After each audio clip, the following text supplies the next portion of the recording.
Okay, 3 p.m. sharp.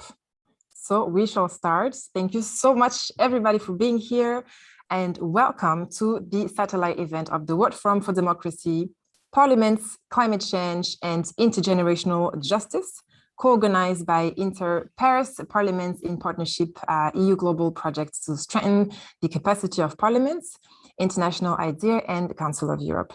We have about 200 registration and participants, so I'm thinking that people are going to join along the way, so that's really exciting. My name is Sarah. I'm a communication strategist, a social justice activist, and I'm going to be moderating today's session. So to get started, just a few quick Zoom house rules. So the chat you can use for any technical questions you might have, where the Inter-Paris team is pleased to assist you. And also feel free to use the chat to share questions, feedback that you have for our speakers, for specific topics that you want to talk about. We'd love for this to be interactive. So feel free. Our speakers will also keep an eye on the chat in case some of the questions can be answered right away, but we'll obviously have time for questions and answer at the end of the session. We are live streaming to YouTube, so please follow us on social media and tag Inter-Paris and World Forum for Democracy while sharing your feedback on the event, and if you want to give a shout out to one of the speakers as well. In case you'd like to read full biographies of our amazing and talented speakers that we have today, please feel free to do so by visiting the Inter-Paris website or simply use the link to which that will be shared in the chat right now. So to start, we are going to have opening remarks by Kevin Casasamora, Secretary General of International IDEA, International Institute for Democracy and Electoral Assistance, and Claudia Luciani, Director of the Human Dignity, Equality and Governance Directorate, Council of Europe.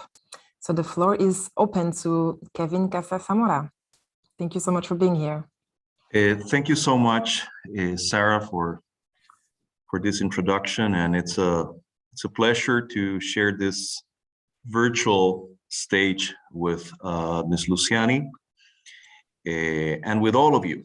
I want to start by greeting the honorable members of Parliament that are here with us, but also all the colleagues and friends that are following this discussion. It is both an honor and a pleasure for International IDEA to be part of this World Forum for Democracy satellite event, jointly organized by Inter-Paris and the Council of Europe, focusing on parliaments, climate change, and intergenerational justice. For us at International IDEA, climate change has become a key priority. As Secretary General, and with the support and encouragement of our 33 member states, I am committed to putting climate change and democracy at the very heart of our mandate to defend and strengthen democratic systems. The interaction between climate change and democracy is a cross-cutting issue that will be central to all areas of our work, from parliaments to elections to constitution building, and in the analysis of the performance of democracies around the world. And we are working on this so that we can develop knowledge and find tangible solutions to equip democracies to better tackle the climate crisis. Why? Well, because I am convinced that democracy is instrumental to the efforts to address climate change. Think about the fact that more than half of emissions of greenhouse gases come from democracies. But perhaps more fundamentally, or just as importantly, if democracies fail to act in the face of an existential crisis, its own future as a political system is at risk. I mean, what use is a political system that is unable to protect the survival of humankind? This ability to respond effectively to the climate crisis is a test case for democracy's worth as a political system. Through Inter-Pares, which is the EU global project to strengthen the capacity of parliaments funded by the European Union and implemented by International IDEA. We are trying to enhance the effectiveness of parliaments in dealing with climate change, but we also try to look at how young people can be substantively engaged in parliament's decision-making processes. In democracies, parliaments have a crucial role to play in leading action on the climate emergency because they are the heart of transparent and inclusive decision-making processes. We have seen how parliaments can ensure environmental protection and fight climate change through targeted legislation, improve government oversight, climate change budgeting, and perhaps most importantly, by truly engaging and listening to citizens and their concerns. Exploring how we can move closer to intergenerational justice in our democracies today is a critical next step in how parliaments can and should respond to the climate crisis today. Civic movements and youth-led organizations working alongside traditional democratic institutions are promising examples of climate progress, offer promising examples of climate progress, which have emerged from processes unique to free and democratic societies. I mean, many of you have probably seen the ground-breaking work of Fridays for Future, started by Greta Thunberg here in Sweden, just a few 100 meters away from IDEA's headquarters in Stockholm.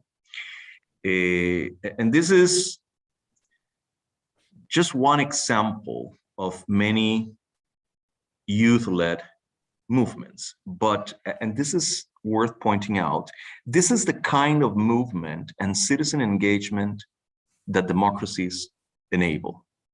It is not random that Fridays for Future started in a country like Sweden, or that other movements on climate change feature prominently in democracies. I mean, when was the last time? I mean, how many Chinese Greta Thunberg have you heard of lately? There's a reason for that. However, young people are still underrepresented in parliaments and other elected institutions, and we still haven't fully mastered how to create incentives for politicians to shift their attention beyond single-term deliverables and instead decide on measures that might require unpopular investments in the short terms, but that will pay off in the long term. I mean, we have to shift the incentives in democratic systems. And same goes for accountability. I mean, our accountability is strongly oriented towards the short term. I mean, who will be, on the other hand, who will be accountable for decisions taken now that will play out, whose effects will play out 30 or 50 or 100 years from now? When it comes to climate change, this intergenerational aspects is particularly glaring. Young people have a very limited say, won't be able to hold anyone to account, but will have to live with the long-term consequences of decisions made today. But there are nonetheless good examples of how parliaments can address complex and long-term issues to protect future generations. Such, and I'll mention a few here, such as the Belgian Federal Council for Sustainable Development, the Finnish National Commission on Sustainable Development, the Welsh Future Generations Commissioner, to name but a few. They have all taken steps in the right direction. I mean, we're delighted to have among us a Professor Michael Rose, who will delve deeper into these case studies. I'm also looking forward to hearing from our distinguished panelists today about further practical tools and mechanisms that can help build intergenerationally just parliaments. If any progress is to be achieved, climate change action needs to ensure young people are at the center of the debate and are very much part of an inclusive decision-making process. We are delighted to partner with the World Forum for Democracy and the Council of Europe on this critical matter for our current and future generations. Defeatism or inaction are not viable options for democracy when it comes to this. And neither is acceptable to be complacent over the shortcomings of democracy. Democracy needs to be rethought, revised, and reinvigorated to be able to tackle everyday issues, but also, and perhaps fundamentally, existential challenges. It needs to deliver now, but it also needs to deliver in the future. And it's all only through concerted actions, global partnerships, exchange of best practices, and innovative methods that we'd stand a chance to make this happen. We owe no less to future generations, and you should know that IDEA is here to help bring about these changes that are required for the struggle that we have with us and ahead of us. So with this, I wish you all a very fruitful event, and I thank you very much for making possible, creating the opportunity to have this conversation. Thank you. Thank you so much, Mr. Casastamora. I will now leave the floor to Claudia Luciani. Good afternoon, everybody, and it is a true pleasure to intervene from my office. As you can see behind me, this is part of the forum, a little anticipation, the graffiti wall that we have in the Council of Europe that exemplifies the energy and the work of the forum. It is a pleasure also to share the welcome remarks with Kevin. IDEA is a long-standing partner of the World Forum for Democracy. We have had you in every single edition, and we're delighted to partner again and look forward to welcoming you in the session number 4 with other multilateral organizations. As you can see, Council of Europe is reaching out to other partners. We do not alone have the solution. And I think we just heard from Kevin, there are, of course, some interesting reflections that we need to explore together. And we are, of course, also privileged to have had in spite of the pandemic, an online campaign. This is the last month of our campaign. So we have indeed, with your help and the help of all the ones who have participated, gathered a lot of insight, notably from young people. The most successful such events have been with the participation of young people from all over the world. So we have gathered, again, precious insight that I hope we can bring to bear in the plenary session between 8 and 10 November coming in a few months. So we are indeed adding with today's a very interesting debate, another piece of the puzzle to help us understand what is it that we need to focus on. Now, Kevin was very, very good in highlighting, so I won't repeat that, for us, the nexus, the close link between democracy and climate change. I think we have to go a step further. As he hinted at, we need to look at how democracy, this is the title of our forum, can help us save the environment. And tomorrow, another big challenge, there is plenty, environment is not the only one, but we need to explore it better, how democracy functions and how it can help us solve those problems. That is why in the forum, we have tried to look at 3 questions. There are more, but that interest us. The first is who sets the pace? Who's pushing whom? Is Greta and the young people pushing the governments? Is the UN with the global action pushing governments and others? What's the role of cities, the infra-governmental level? What is the role of regional organizations and so on? So who are the actors and why is the pace so slow if seemingly everybody is so active? So we want to explore that question, but we also want to explore the governance model. What kind of governance style is best suited to solve climate questions and sometimes very urgent questions? Here in France, no longer than a couple of weeks ago, there is a very strong movement that has put forward that in order to act on climate, we have to transgress laws, because that's the only way to do it. So what's that kind of proposition or a table? We should look into that as well. What's the role of the justice system? So all these questions will be explored indeed. And I am delighted that today we have, to help us understand a little bit better, in this case, to focus on the intergenerational link and how young people should be better included. I think, to be honest, they're very included. My question is more, why is it that this is not understood?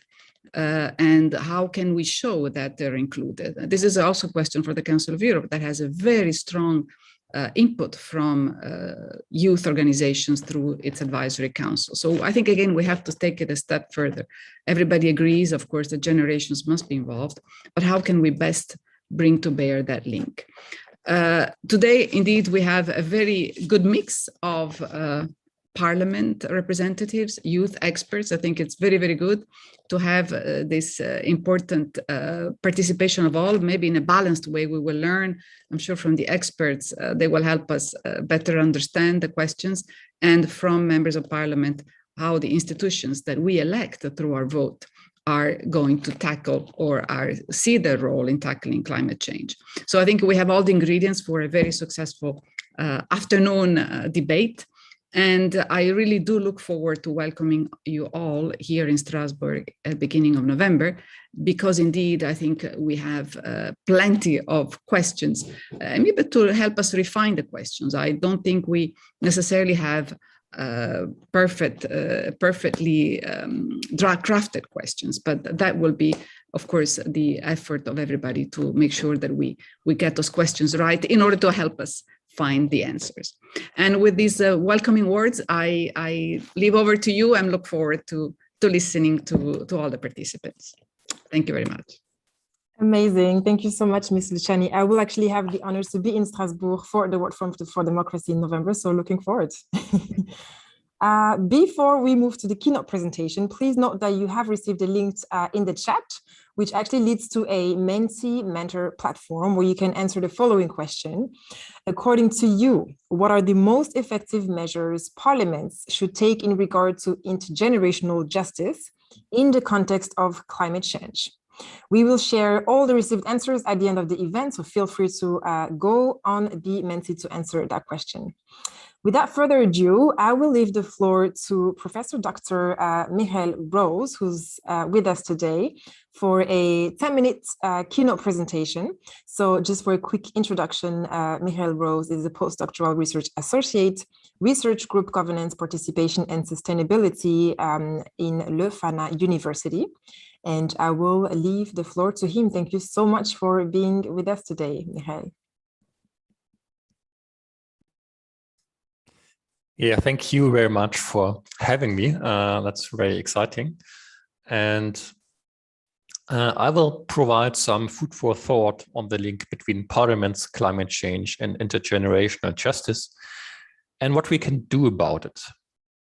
So let's start with parliaments and climate change. The first thing that strikes us, I think, is the huge difference in the timeframes within which parliaments and climate change operates. And this difference has major implications. So first, it leads to so-called democratic myopia.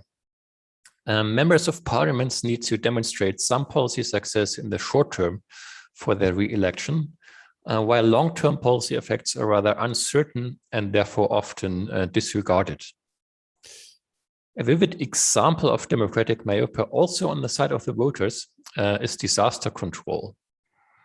A study has shown that aid payments after flood disasters are rewarded in the next election, but spending on disaster prevention is not, despite it's 15 times higher in its effectiveness.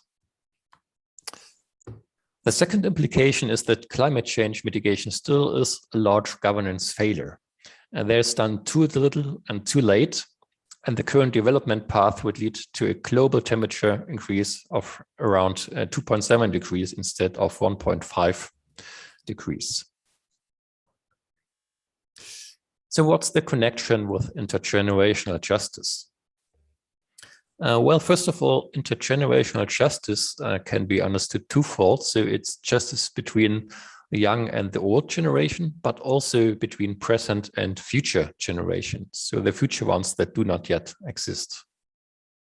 There's also this famous definition of sustainable development that draws on intergenerational justice. And here, sustainable development is about meeting the needs of the present without compromising the ability of future generations to meet their own needs. And you could also say that intergenerational justice is about sustaining living conditions, resources, capabilities, democratic institutions, and freedom for future generations. And it's also about not shifting costs onto young and future generations without corresponding benefits. So basically going into debt for investments in climate adaptation is okay, because it also benefits future generations, but running unsustainable pension schemes is not. And some would even say that we should leave our planet and society in a condition at least as good as we inherited it. Climate change then is a prime example of intergenerational injustice. So young and future generations have not caused climate change, nor can they do anything about it, but they are most affected by its harmful consequences. So that's pretty unfair, isn't it? And the third link we look at is between intergenerational justice and democracy. You may know the slogan of the American War of Independence, no taxation without representation.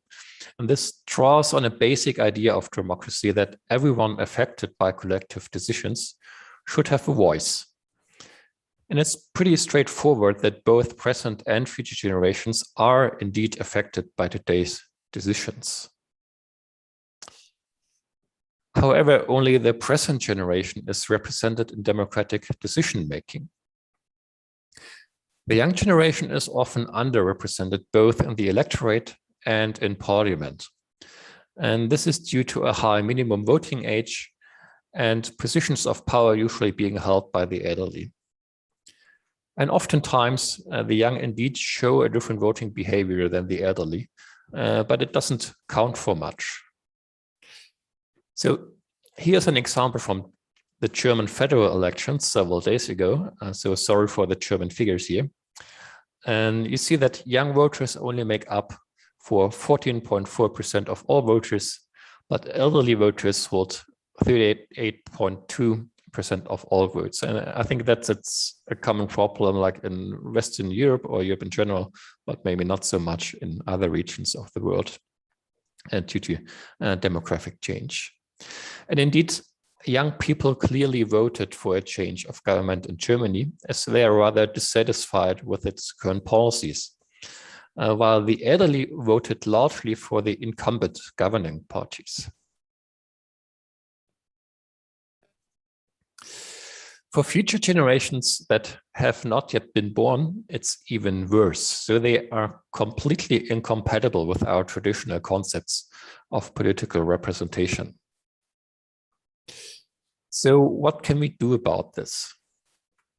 Well, we can try to reform our parliamentary systems. And for the political representation of the young generation, we could lower the voting age. We could introduce youth quotas in election lists of political parties. We could create youth councils or even climate councils that tackle issues that are important for the young generation.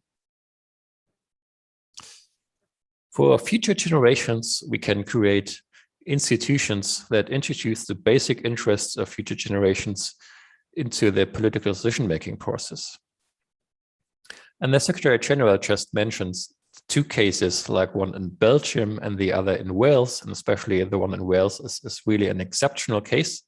But I brought some examples that are even, well, more closely connected to the parliament and a little bit less to the government, as many of these institutions actually are. So Hungary had a parliamentary commissioner for future generations, and he gave advice on issues of intergenerational justice. He monitored government and administration. He came up with own initiatives on new policies, and he could suspend administrative decisions that would harm their constitutional rights to a healthy environment that was also attributed to future generations. And he could take legal action when he observed a violation of this right. Germany has a parliamentary advisory council for sustainable development that is re-established at the beginning of every legislative period since 2004. And other than the Hungarian case, it is not led by external experts, but consists of regular members of parliament. And it keeps the government accountable on issues of sustainable development and advises other parliamentary committees. Another rather unique case was the Knesset Commissioner for Future Generations in Israel, who checked most draft legislation, made own policy proposals on that quite successfully, and was able to delay the legislative process if he deemed it necessary to guarantee that the interests of future generations are considered in decision-making. And last but not least, there is the already mentioned Parliamentary Committee for the Future in Finland, which responds to the government's report on the future and conducts technology impact assessments for relevant draft legislation. And this one also consists mostly of regular MPs. And here are some proposals for Germany, which is my home country. But I think that they can be transferred to a certain degree to other democracies as well. So the basic idea is to make the Parliamentary Advisory Council for Sustainable Development a regular standing committee and provide it with appropriate staff and budget, which does not have that yet.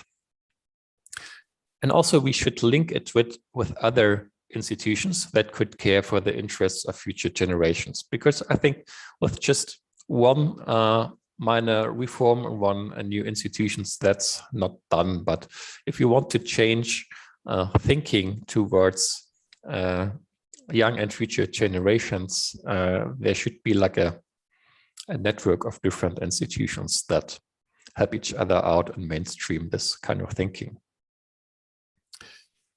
So currently the Advisory Council only formally checks if the government conducts assessments of their bills regarding long-term impacts and sustainable development. And ideally, the government impact assessments would be reformed to be conducted in an early phase of the policy process and then sent immediately to the Advisory Council and the Parliament for a decent quality control that goes beyond only formal issues. Also, similar to Finland, the federal government would write a manifesto for the future where it announces its long-term plans for Germany and Europe's future, outlines measures for coping with long-term challenges, and draws on analysis and recommendation of the yet-to-be-found Council for the Future. And the task of the Advisory Council in the Parliament would then be to analyze the manifesto and write a reply. Another idea is that we should establish the just mentioned Council for the Future that provides scientific advice, that can comment on early drafts on new policies and formulates recommendations to the government or the Parliament that have to be answered. And the Parliamentary Advisory Council then would elect half of the members of this new council.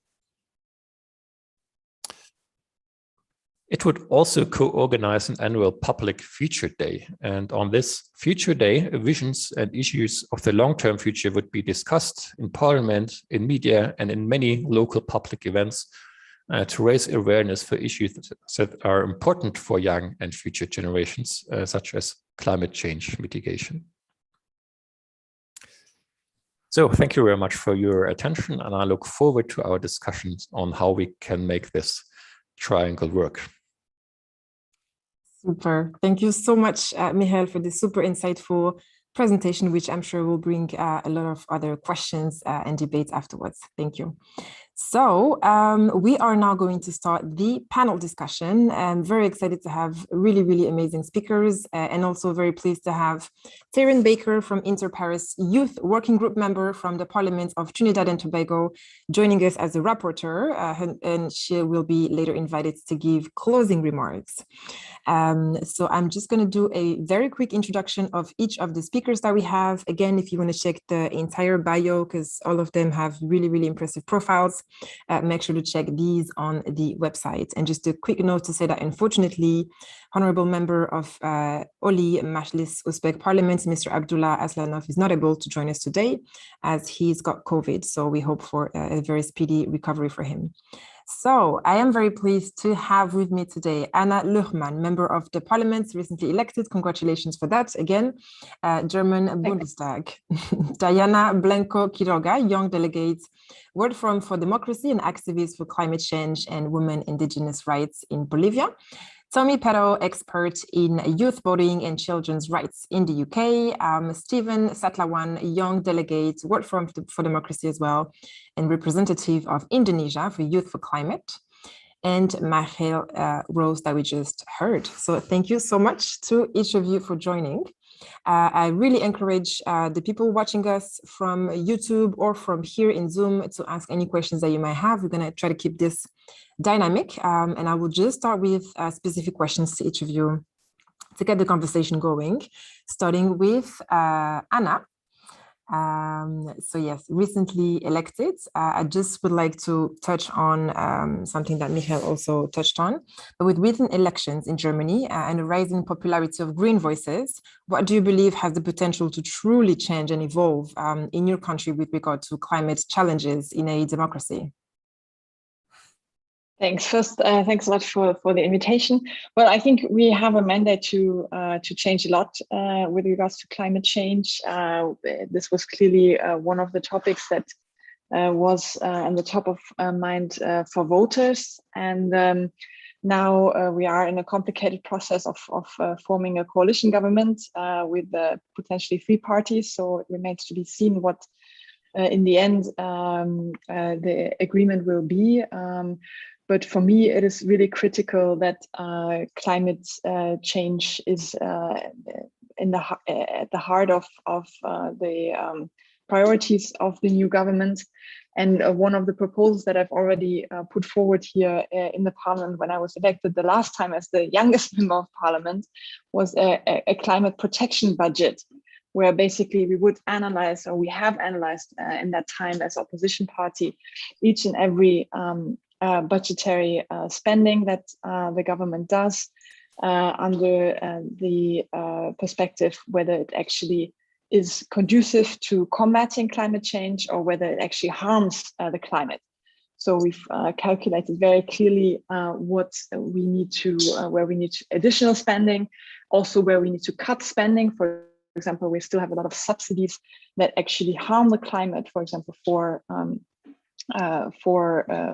certain types of fuels, and these are all things that we need to cut in order to finance more spending, more investments into climate protection.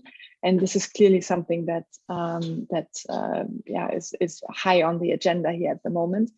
And I may also say that one thing that Michael didn't touch upon earlier that really helped us in this debate was not only Fridays for Future, the pressure from the streets, but also the German Constitutional Court that actually has made a ruling very recently saying that the government needs to protect the interests of the young and future generation more in order to protect their freedoms. And this is based here on paragraph 20 of the German Constitution. And I think this is really a big lesson learned also for other countries, how in this whole sort of institutional setup between parliament and judiciary, we can actually have an institution that protects interests of young and future generations with a constitution that actually puts the rights of a future generation here at a sort of a constitutional priority. And this ruling has really helped already. The last government has tried to adjust its climate protection policies after the rulings, but a lot more needs to be done, definitely. Super, thank you so much. As you mentioned, climate protection, I would like to go to Dayana Blanco Quiroga and ask you, in terms of the community of indigenous people who have always been at the core of preserving environmental balance, how would you see their impact today? Because we know that there's a lot of communities definitely acting very proactively towards protecting the environment and climate in general. So how would you see their impact today, Dayana? Okay, thank you for your question. And I think that it is affecting to our natural resources because we don't have money and politics to protect it, because we don't have democracy that includes us. So we continue working on it through initiatives, like, for example, in Bolivia, we are working in a job focus on a project with floating rafts with plants and decontaminate lake in Bolivia.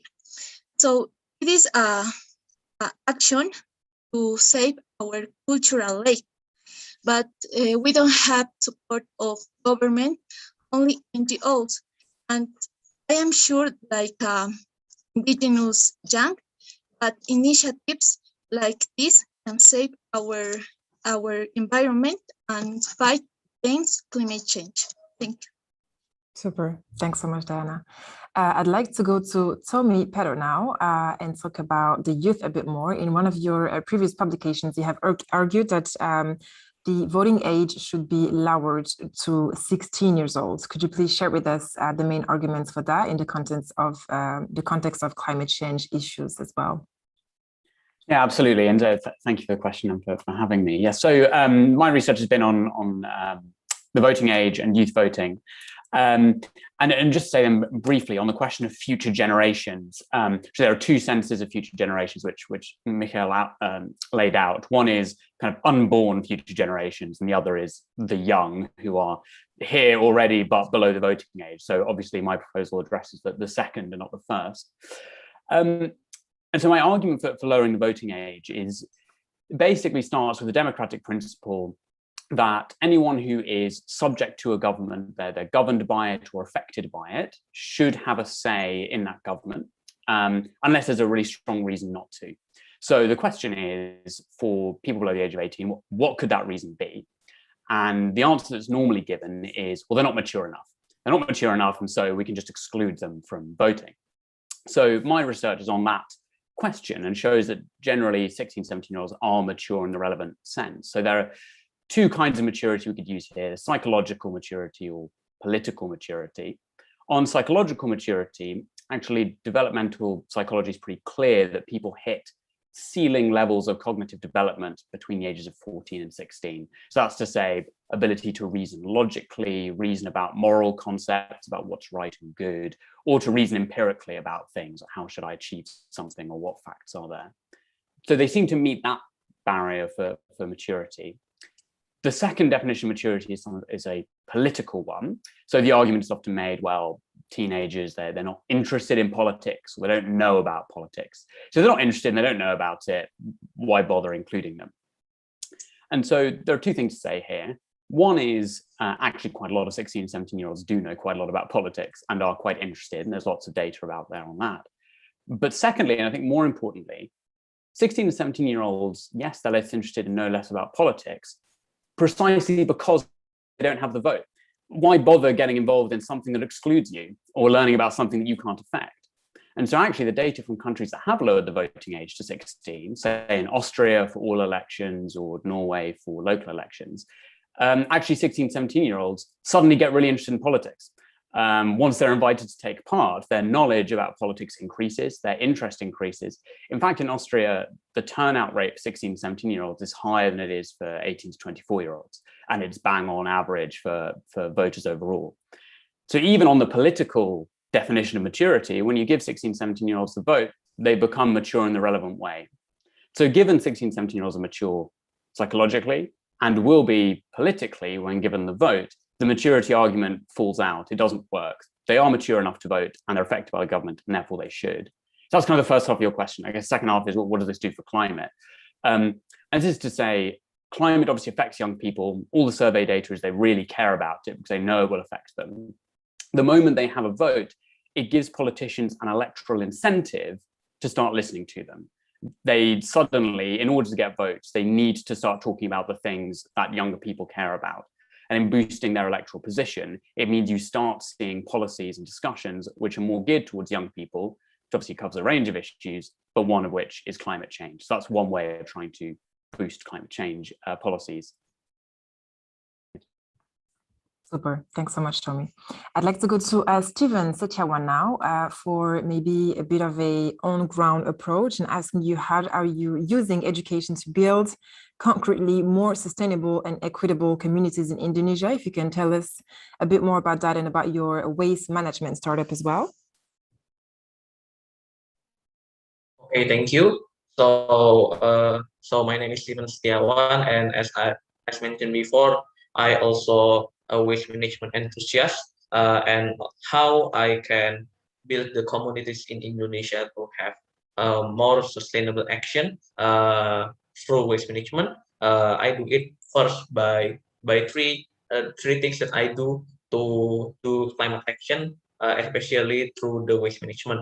The first is through the direct engagement to the society. The second is through the advocacy, and the third is through education. So my direct engagement for the grassroots community in Indonesia, I built my startup Ilarfy. Ilarfy is a waste management startup that has a goal to empower waste pickers community, especially in my hometown city in Bandung and Cimahi, to recycle organic waste with black soldier fly larvae waste management. And I believe that this is also a form of empowerment to them, because we need to make the waste pickers also know about the consequence of climate change through their inability before to recycle the organic waste. We need to see that according to Water Waste 2.0 by World Bank 2018, that 44% of our waste is food and green waste, but eventually our recycling system, especially in Indonesia, was focused only for the inorganic waste management until 10 years before 2021. So I believe that especially as a young generation, I believe that this is our part to first educate the grassroots movement, so they can experience the best practice first, and then after the best practice comes an aspiration for a better future, and then we can make them do how to achieve that better future. For example, if they want to advocate for a more inclusive and more climate-friendly waste management, they can vote. They can vote in their localities. They can vote for the national parliament. So I do it through the waste management, and the second is through the education. So apparently, I also built an NGO, and I also the part of the campus ambassador for sustainable development goals in my campus. And then I also do like webinars, and I also do direct education program in the society, for example in Bandung and also in other places, while also teaching them what is the relation, especially SDGs number 13 with their daily life, and also with the process of democracy. Because I believe that although I have direct engagement in form of waste management, and I have education as a platform to make the society receive more and better information to take decision, but the ultimate goal of the climate action, especially in Indonesia, I believe, is the advocacy itself, is the parliament itself. Because if we do not have the system change, we cannot have sustainable and sustainable change. So that's why I decided to join the World Forum for Democracy. That's why I decided to represent Indonesia for the Youth for Climate Driving Ambition. So if for your information, Youth for Climate Driving Ambition is an event, international event for the pre-COP26 special for youth to make and to gather recommendations from youth around the world concerning their aspirations concerning climate change, and their aspiration will be gathered into a recommendation that will be sent to the ministers of environment in several countries that participated in the pre-COP26 in Milan. So I was one of the youth that become the co-facilitator in media, and I also talk about how media also have an important role in providing quality information about climate action to society, so they can make better decisions, especially in voting in the future. So I believe through 3 actions: direct engagement, education, and advocacy in the better parliament and a more sustainable parliament to achieve intergenerational justice and also to do better climate action. That's from my side. Super. Thanks so much, Steven. I'd like to go back to Michael and ask you, so I'm assuming that within your research, there were obviously a specific region focus, but I'd be interested in knowing if you noticed a difference in intergenerational justice possibilities depending on factors. I don't know if that applies, but global North versus global South, but also socioeconomic background, democratic practices level, education level, if you can tell us a bit more about how these would influence also conversations and possibilities around climate change and intergenerational justice. Yes. So when it comes to these institutions that I introduced, I found them mostly, well, or let's say exclusively in the Western world, partly because I only looked in countries that have a certain status regarding democracy. So I use a democracy measure first. But also, I think that to some degree, this whole question of intergenerational justice is it's not that old as a political issue, at least not in its current modern forms. I mean, you had already with Thomas Jefferson, you had discussions about how long a constitution should be valid to because of intergenerational sovereignty, but that's more like academic debates. And so you have these institutions more like in Western countries, I would say. But on another level, so if you look, for example, at indigenous communities, you have maybe also another approach to this whole issue. You might think of being connected to the generations of the past and the future in a more deeper human sense. And maybe we as in Western democracy, we look more in the technical, institutional, procedural way, right? What we can do about intergenerational justice. So this might be an issue.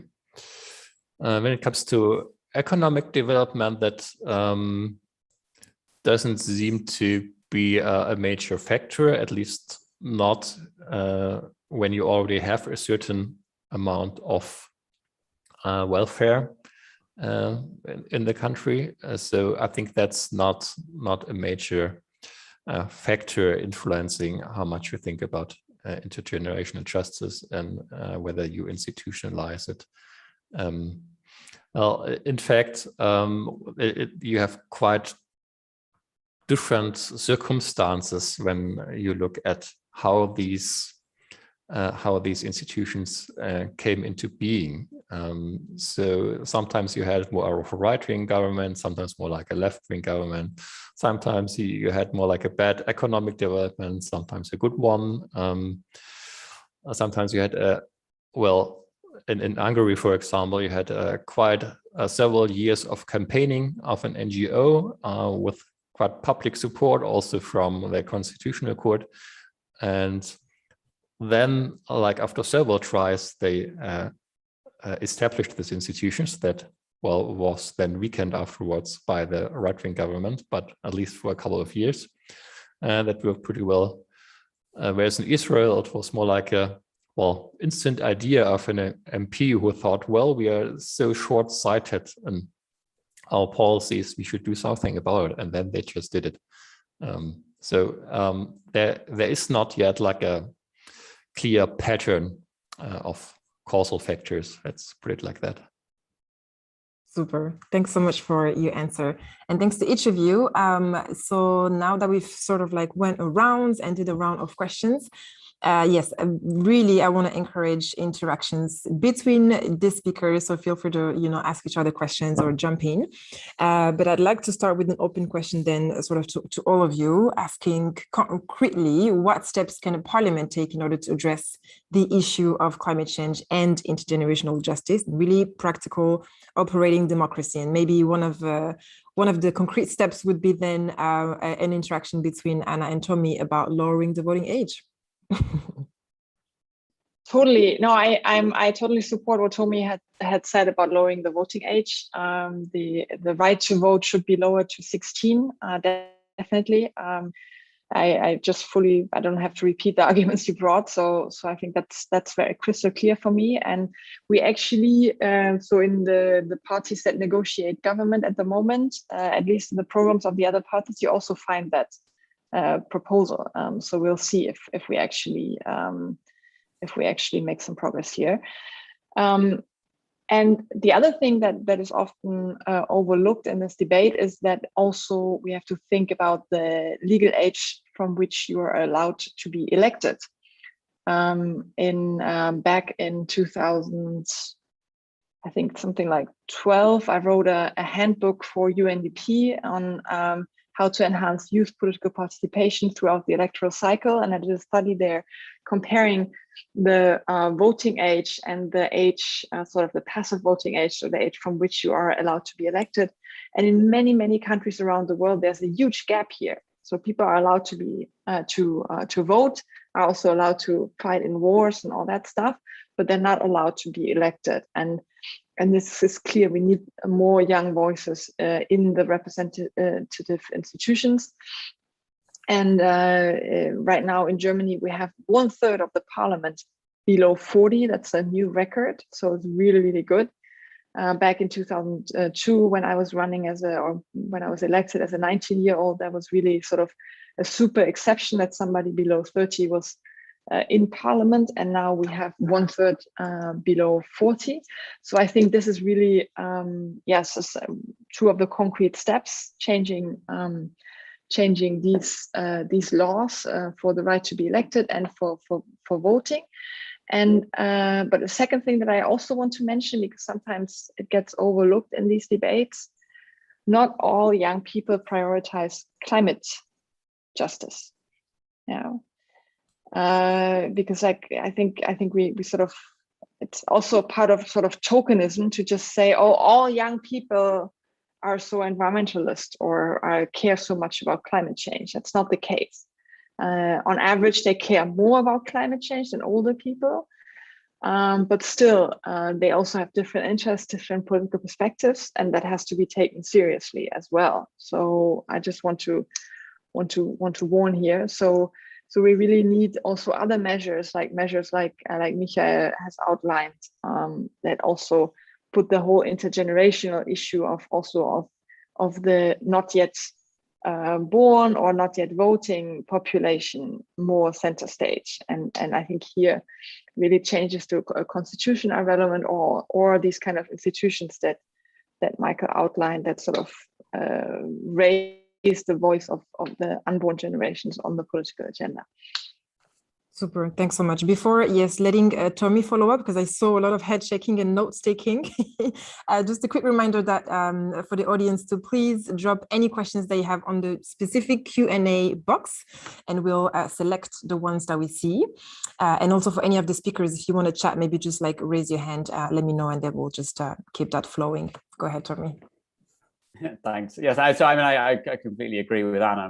Maybe that's quite boring.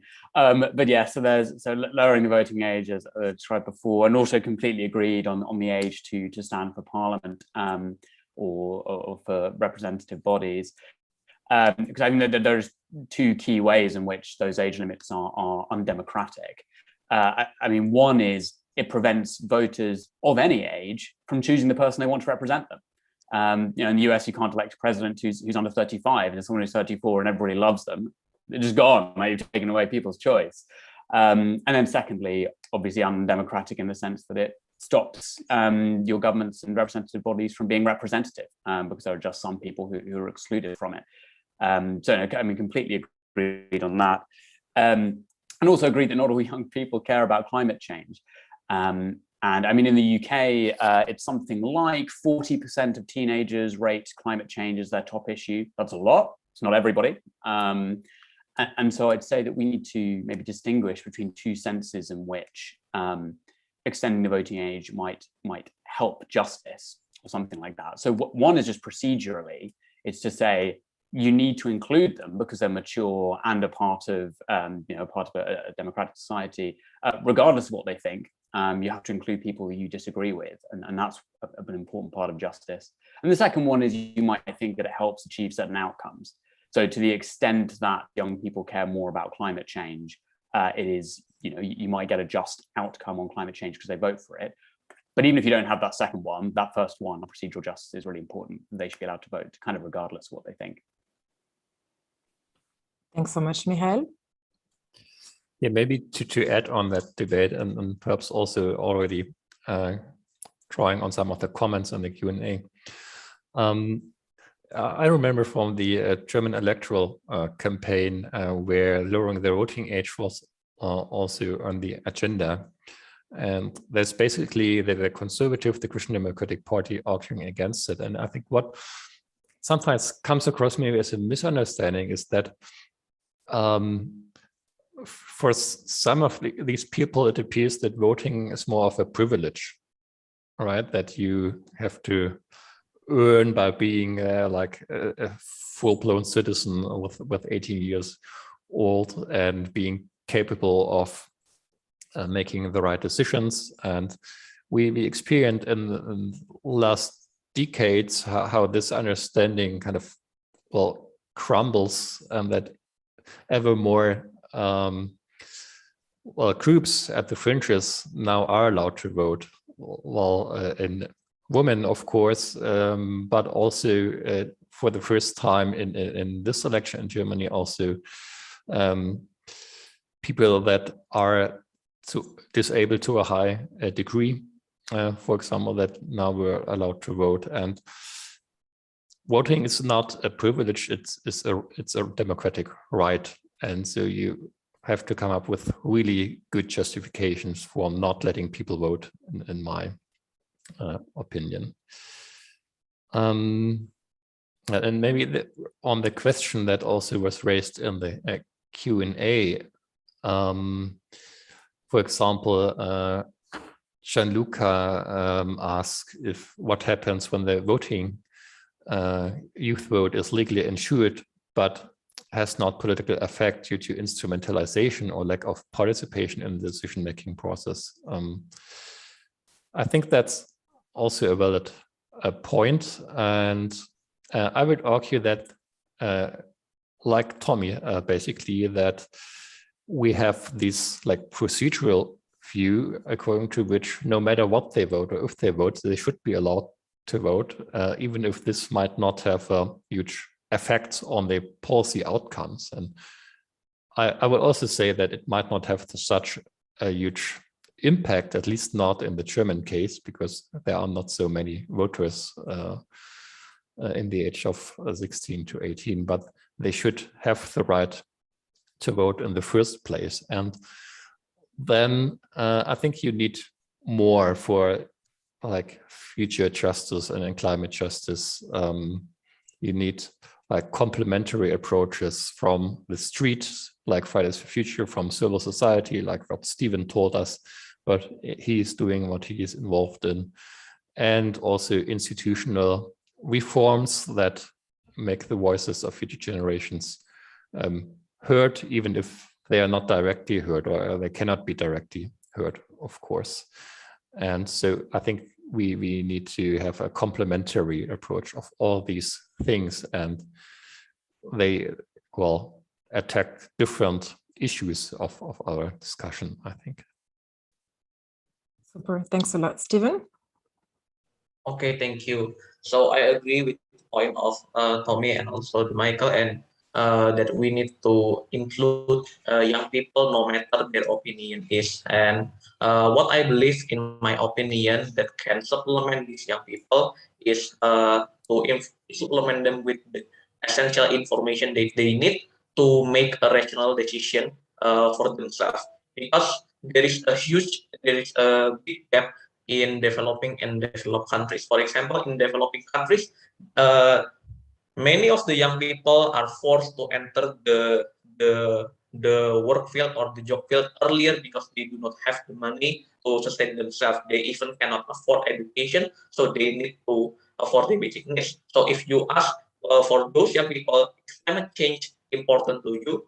They will not ask. They will not even think that climate change is their top priority. They will think that they need to eat, they need to drink, they need to sustain their life, they need to sustain their family. So I believe that education, for example, the inclusion of climate change and also civic education from an early age in our national curriculum is something that is important, because with that information we can shape our young generation mind, not only for thinking about the present but also thinking for the future. Because if we do not do the climate change education inclusion in our national curriculum, we will not. They will repeat our mistake. They will think, oh, okay, I need to survive, so I will do this and this.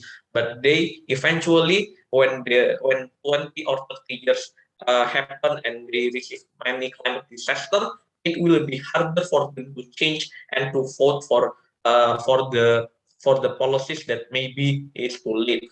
So I believe that it's not only about vote, but it's also how we can supplement our young generation to make a better decision and make a better voting. For example, by the inclusion of the climate change education and also civic education, not only in formal system, but also through informal and through extra formal system. For example, in Indonesia, we have the teenager parliament, when they can simulate the parliament of Indonesia like that. That's my opinion. Thank you. Super. Thanks so much, Stephen. I'd love to go to Dayana now, because I think you just brought a very important perspective from the global south, and Dayana being in Bolivia as well. And I'm going to link this to one of the questions that we have here. But in terms of, concrete steps that parliaments can take, but also most effective means of activism to involve the youth in these conversations around climate change, if you have anything to share with us. Yeah. I agree with Stephen and Michelle. I think that voice of youth is so important because it can help to develop, I think, more initiatives. Yeah, if we have support of our governments and special, for example, parliament for teenagers and young people, we can bring our initiatives and share more visibility for more people. And I think that, for example, in Bolivia, indigenous communities, we don't have a voice, because when we are considered young people, we don't have the power to change things. So all people can do initiatives, and it is like sometimes corrupted because they don't think in climate change. They only think that in earn money while they are in their position. So if we take decisions of young people, I think that we build a more sustainable democracy, and we can contribute to climate change with initiatives, and indigenous communities have initiatives very good related to natural resource, because we are connected with natural resource direct. And I think that initiatives in indigenous communities can save our environment. I think that climate change is a problem of everyone, not only Europe, not only Bolivia, not only Indonesia. It is a decision of everywhere that we are fight against climate change. Thank you. Super. Thanks so much, Dayana. Thanks for the reminder. It's an issue for everyone, for sure. I just want to do a quick reminder for the participants about the Mentimeter that we shared earlier, which gives you the opportunity to answer from your point of view, according to you, what are the most effective measures parliaments should take in regard to intergenerational justice in the context of climate change. We will share all of the received answer at the end of the event. Just another question that I see from the Q&A. To all panelists, how can the media, both mainstream and social, help in bringing the youth to participate in climate change issues? And of course, if you want to bring that questions up to beyond the media, feel free. If any of you want to take the floor. Yes, with pleasure. So we just we just finished campaigning in Germany, and now we actually have quite a debate about the role of the media during the election campaign, because many people feel that they didn't put climate change center stage as it should have been, because we're very close to missing the goals of the Paris Agreement if we don't act swiftly. So it really we had 3 debates with the 3 major candidates during the election and on television, and during some of these debates, climate change didn't really play a role at all. And in others, it was introduced mainly as a cost issue, sort of what does it cost current generations to combat climate change, instead of thinking about what it will cost in the very, very near future to deal with the horrendous effects of a warming global climate that we will see mainly in countries of the global south, but also here in Germany, if we don't get on a pathway that allows us to achieve the agreements from Paris. So yeah, I think it's very clear that sort of that it is important for the climate issue to be better understood in the public debate, to get a better realm in the public debate, that sort of that we find more journalists that actually act sort of as ombudsperson also for future generation, that always raise the point of what kind of impact does this actually have for our long-term living conditions here on the planet. So we need sort of good reporting about that. There's also the idea that we need 5 minutes on climate change on a national television, sort of before the main news that air always at 8 p.m. So I think there's a lot that can be done here, and it's one of first of all it's about educating, about reporting about facts, but it's also about the framing that not only takes sort of the perspective of sort of the next few months into perspective, but also the long-term consequences of things. I think that would be really important for journalism, but also for public debates in general. Super. Thanks so much, Anna. Anybody else wants to jump in about that question and the role of the media? Yes, Tommy?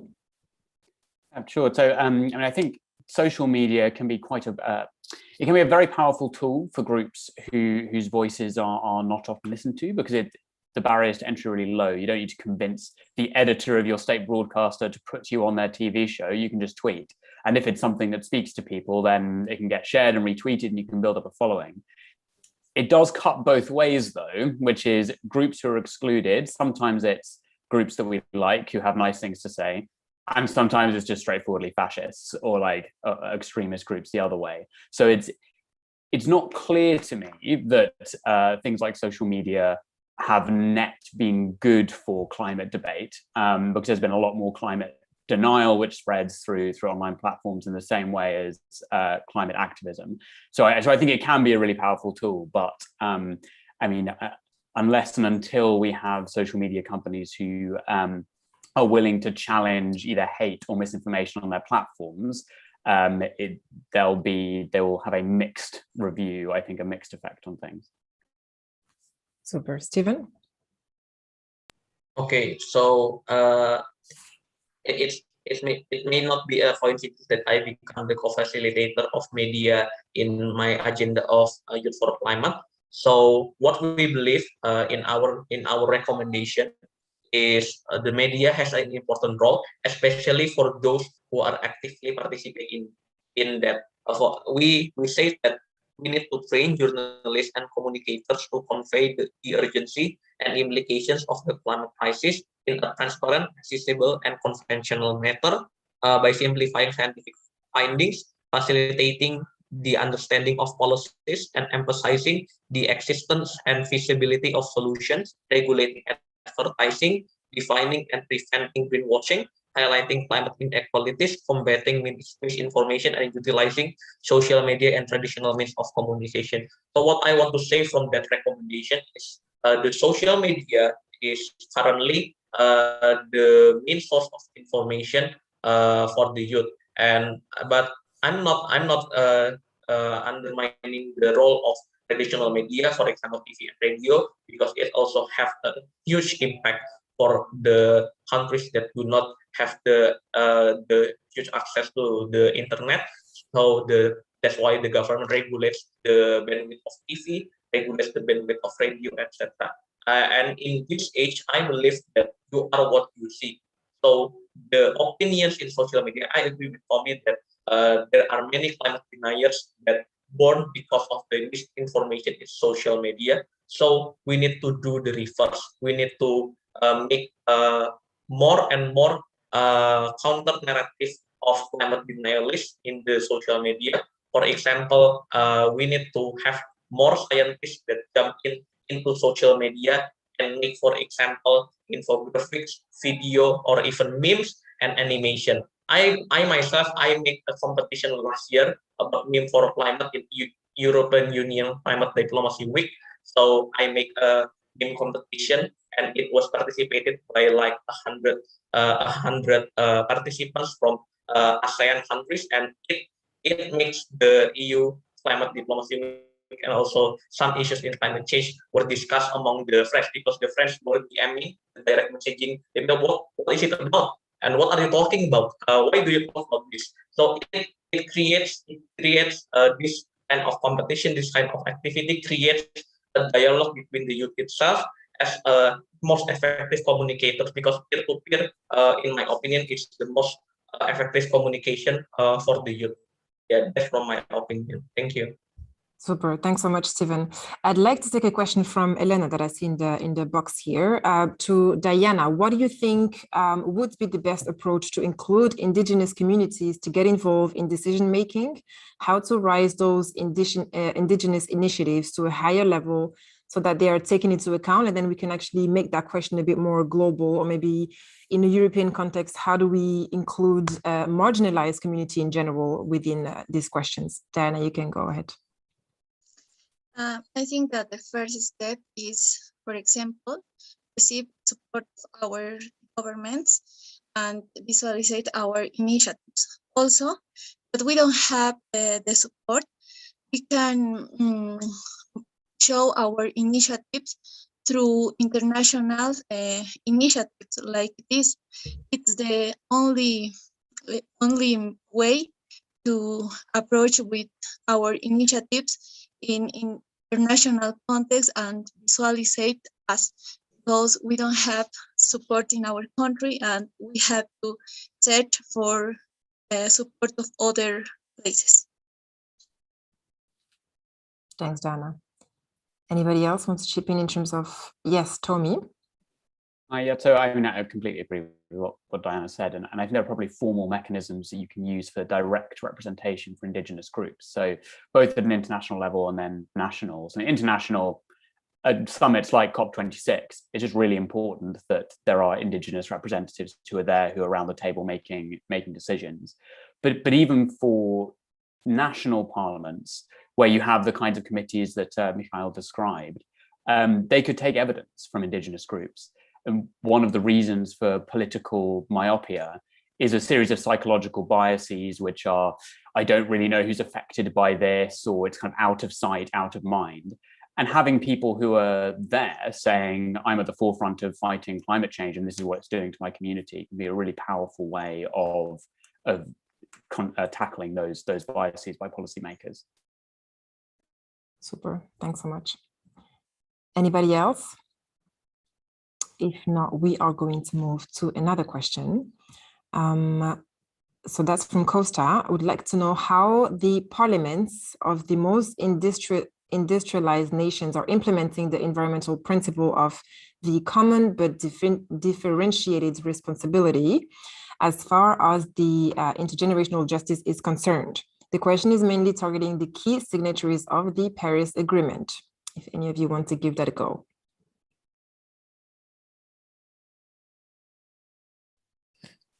Yeah, maybe a very short answer, maybe before like the actual MPs can say something about it.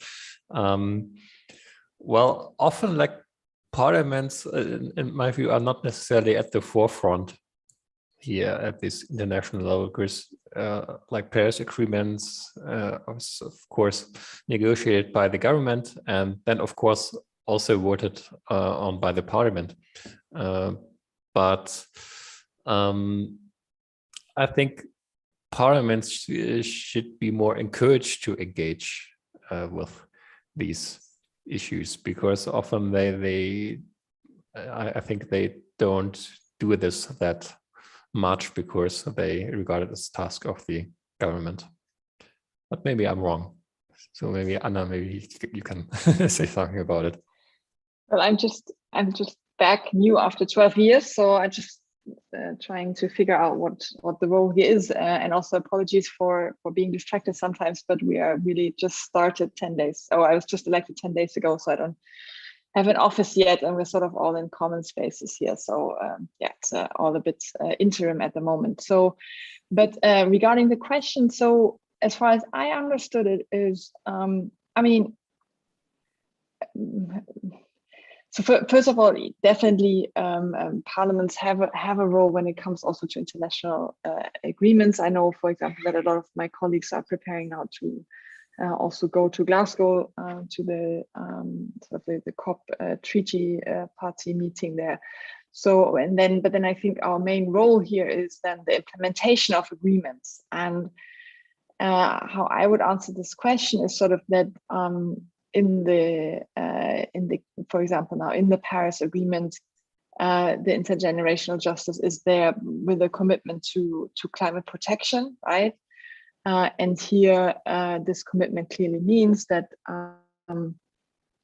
because of our historical responsibility as main polluters now in Germany, for instance, we need to get on a swift pathway to climate neutrality, so to net zero emissions, and that is our responsibility, and that's what we're pushing for here in Parliament, to get on that pathway as fast as possible, or maybe even faster than possible, so that we really live up to this differentiated responsibility. And we also need to build strong climate partnerships with countries in the global south, where we transfer technology, where we enable countries to sort of jump over the development of a huge fossil technology, for instance. So to go sort of straight to the renewable age when it comes to industrialization. So I think here's our responsibility to fight now in our parliament for the necessary funds for these kind of initiatives, and the laws, and also, like, you shouldn't forget that, the public majorities, right? And this is maybe a link to what Kevin said in the beginning, Secretary General, that the link between climate protection and democracy. I think for me, it is very key that first of all, we show to all those concerned with the climate crisis that democracies can deliver also on these complex issues. But second of all, also democracy provides sort of the procedures to engage with civil society, with people of different perspectives, of those that want more climate protection, of those that want less climate protection, to sort of bring all of those to the table and take their views seriously and find a way of addressing them, also of alleviating concerns and fears and all that. That's the task of a parliament, to sort of both take action, but second of all, also mediate and communicate with the public on these issues. And this is, I think, where the chances lie of democratic procedures versus autocratic procedures. Super, thank you so much, Anna. Anybody else wants to jump in on this one? Yes, Michael? Yeah, maybe just briefly following up on that. I mean, there are several studies comparing like the performance on climate change and environment, comparing autocracies and democracies. And here we see a benefit of like the democratic way to do things. And but one factor that it seems to be even more important is corruption. Because if you have lots of corruption, then you can like agree to the finest and best goals in climate change and whatnot, but it will never be delivered in the end, and many things are lost on when it comes to implementation. And so corruption is a huge mediating factor there, and I think also parliaments play an important role here to combat corruption and to present themselves also in a good way for not being corrupted by interests that go against intergenerational justice or climate change, for example. So that maybe also answers a little bit the previous question on where do we find what kind of performance and institutions. You can have the best institutions and the best goals, but if you have lots of corruption going on in the country and in the political elites, it doesn't help that much. So it's also a thing of like political culture as well. That's very important. And I think here democracies have an advantage. Definitely. I see Steven shaking his head, so I like that. We are going to end in about 8 minutes. There are so many super interesting questions. Unfortunately, I'm not going to be able to take all of these, as I am going to pass the floor to Dayana Blanco now, who's present on behalf of the Inter-Paris Youth Working Group to present the conclusions and the closing remarks. Dayana, the floor is yours. Thank you so much, Sarah. Just ensuring that you can hear me. I had some technological challenges earlier. Hearing me clearly? Yeah, super. Great. So I'll just start by saying, because it would be remiss of me to not mention, that I know that the pandemic has revolutionized the way that conference engagement must take place, but this has by no means impacted upon the effectiveness of the presenters and the speakers in this morning's discussion. Some key takeaways for those that are tuned in is really just the definition of intergenerational justice, where Mr. Michael Rose would have stated that justice between young and old, present and future generations meet the needs of the present without compromising the ability of future generations to meet their own needs, which is so critical in any discussion that has to do with climate change. Because as time continues to go on, if there are not mitigating measures, then what we are faced with will just continue to worsen. I'd also like to draw some conclusions from Tommy, where he would have mentioned the importance of lowering the voting age. And even as discussions were made considering young persons and how they should be involved in political discussions surrounding climate change, I was very glad to know that a lot of panelists would have stated their agreement with this notion, especially since when more and more young persons are involved in these discussions, it can definitely pique their interest, not just in climate change, but in all matters as it relates to national development in their own countries. Also going on to Stephen, where he would have highlighted that he has actually engaged in several recycling waste projects And he also understands the impact that poor waste practices can actually have on a nation and a society, and also understanding that youth must be educated on these matters in order for them to understand the impact that they can make and recognize the consequences of their actions. I also wanted to highlight that the role of institutions are so critical in addressing climate change, as they are the necessary bodies that would effect initiatives that would mitigate climate change. What is also important to mention is that I know that Ms. Anna had mentioned that it is a harsh reality that all young people do not share the passions or are involved in climate change action. And that is a harsh reality that we all have to consider in all of these discussions. However, just going back a bit, however, I know that if it were to be a case where more and more young persons are involved in the voting structure, I believe that that is definitely one of the ways that can mitigate that. I'd also like to highlight the natural exclusion of groups in these types of discussions. Sometimes it's inevitable. However, based on government democracies, they can figure out ways to allow those collective voices to be represented on these platforms, thereby forming policies and initiatives that take into consideration differing opinions and differing views. And just to summarize, I know that mention was made of the Paris Agreement and essentially commitments that were made to combating climate change.